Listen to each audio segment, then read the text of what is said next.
I was born in Brooklyn, New York on February 12, 1942, a date, February 12th, I share with Abraham Lincoln and Al Vorspan, among others. For Bob Heller, Reform Jewish leadership was in his DNA. His father held leadership positions in New York Central Synagogue as well as in the Union, a legacy Bob continues to this day. My own Jewish commitment really came out of reading Justice in Judaism when that book came out by Al Vorspan and Rabbi Littman. Because what it said to me was that the idealistic impulses that most of us have, particularly in our, when we're teenagers, had very authentic Jewish roots. It wasn't just a matter of being an idealistic teenager, it wasn't just a matter of being an American, but part of that was being Jewish. And that the work of the synagogue has to include the work of social justice, social action. That otherwise the synagogue is kind of an empty place. And so that was a message that clicked for me. His reform movement roots go back over 40 years when he was a camper at UAHC Eisner Camp, where he met his wife, Amy. I fell in love with the most beautiful girl in camp, and for whatever foolish reasons, she reciprocated. I think one of the things that camp sets out there is it's fun to be Jewish, and I think that it's not just a responsibility of continuity and tradition, it really was a joy.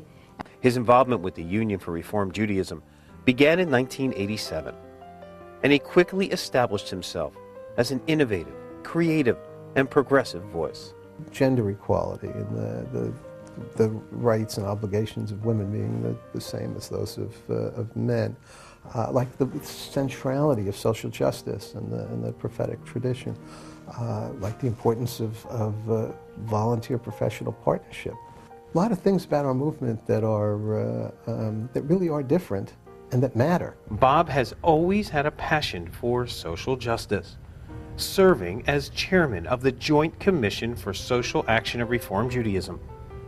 But that only begins to tell the story of Bob Heller's impact on the Union. His speeches to the Union are amongst the most eloquent expositions of the cause of social justice that we have heard from the leadership of our movement, and we are extraordinarily proud of Bob. Tikkun Olam, social justice, and heeding the prophetic voice are core reform principles. We know the Messianic era depends on us. As Rabbi Roland Gittleson taught, God is not a cosmic bellhop interceding to do our will.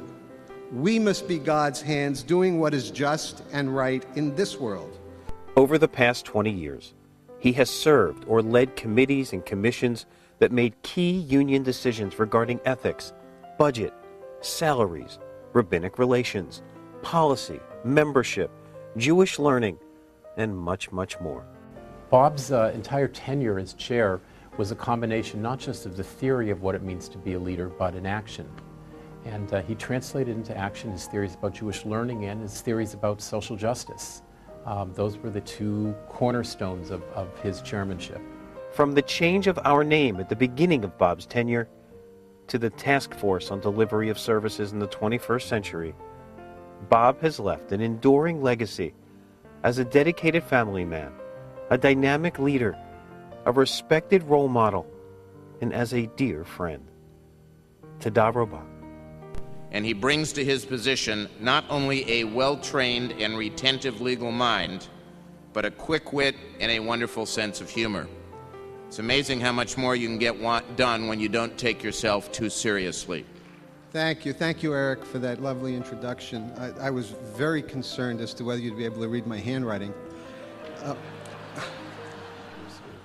Bob is a creation of this movement. He and Amy both grew up in our youth groups, both grew up in NIFTY, both grew up in our camps, and came to bless us with their adult leadership many, many years later.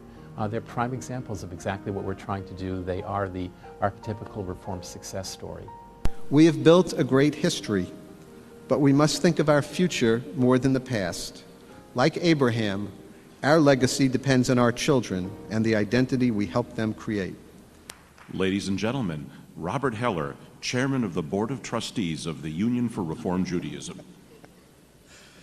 It's the voice of God again.